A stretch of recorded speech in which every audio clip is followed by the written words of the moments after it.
என் பிள்ளைய குடிக்க சொல்லி அடிச்சிருக்கானுங்க. ஒரு இரும்பு ராடு எடுத்து மண்டையில முதலமைச்சர் ஐயா அவர்கள் இதை பார்த்து என் குழந்தைக்கு இப்படி பண்ணவங்க தயவு செஞ்சு ஒயின் ஷாப்பை மூடுங்க. என் பேர் இந்துமதி. என் குழந்தை பேர் சபரி. கவர்மெண்ட் ஸ்கூலில் சேர்த்துருக்கேன்.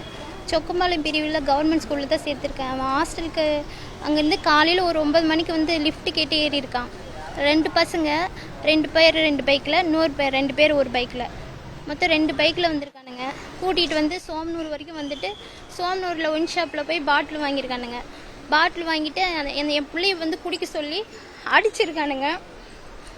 ஆனால் அவன் குடிக்க மாட்டேன்னு சொல்லியிருக்கான். அதுக்கு ஏதோ கர்ச்சிப்பில் ஒரு மருந்து வச்சு அவனுக்கு மயக்க மருந்து மாதிரி கொடுத்து அமுத்திருக்காங்க.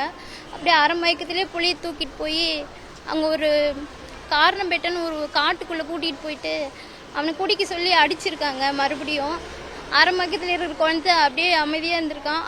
ஒரு இரும்பு ராடு எடுத்து மண்டையில் இங்கே வாயில் நெஞ்சிலெல்லாம் அடிச்சிருக்கான். வேற என்னென்ன பண்ணான்னு அவனுக்கு தெரியல.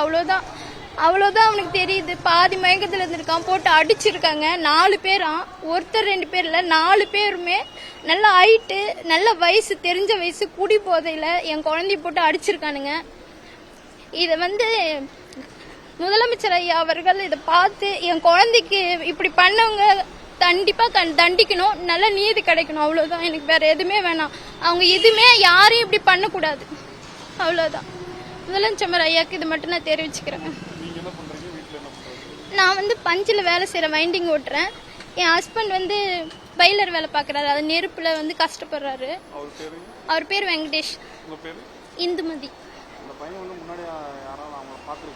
இல்லை, பார்த்தது இல்லைங்க. அப்போதான் லிஃப்ட்டை இப்படி கேட்டு ஏறி இருக்கான். அண்ணா என்னை சாமலாபுரத்தில் விட்டுருங்கன்னு சொன்ன ஒரு பாவத்துக்காக கூட்டு போய் குழந்தை குடிக்க சொல்லி குடிக்க மாட்டேன்னு சொன்ன பிள்ளைய போட்டு அடிச்சு அதை துன்புறுத்தி முதுகெல்லாம் நடக்கவே முடியல. அவனால மண்டையெல்லாம் ஸ்கேன் எடுத்திருக்கேன். என்ன ரிப்போர்ட்னே தெரியல. அவன் பொழைப்பானே பயமா இருக்கு எனக்கு. இதை முதலமைச்சர் ஐயா பார்த்து இதை கவனிக்கணும். அவ்வளோதான். ஹாஸ்பிட்டலில் இன்னும் எதுவுமே சொல்ல. ஸ்கேன் மட்டும் எடுத்திருக்காங்க. செக்அப் பண்ணிட்டு இருக்காங்க. செக் பண்ணிட்டு சொல்றேன்னு சொல்லியிருக்காங்க சார். 4 பேர் கண்டிப்பா விடக்கூடாது. அந்த 4 பேருக்கும் கண்டிப்பா அரெஸ்ட் பண்ணி ஒரு தக்கிய தண்டனை கொடுக்கணும். அவங்க இனிமே யாரும் இப்படி பண்ணக்கூடாது. எந்த குழந்தைக்கும் இப்படி நடக்க கூடாது. தயவு செஞ்சு ஒயின் ஷாப்பை மூடுங்க. அவ்வளவுதான். ஒயின் ஷாப்பை மூடுங்க.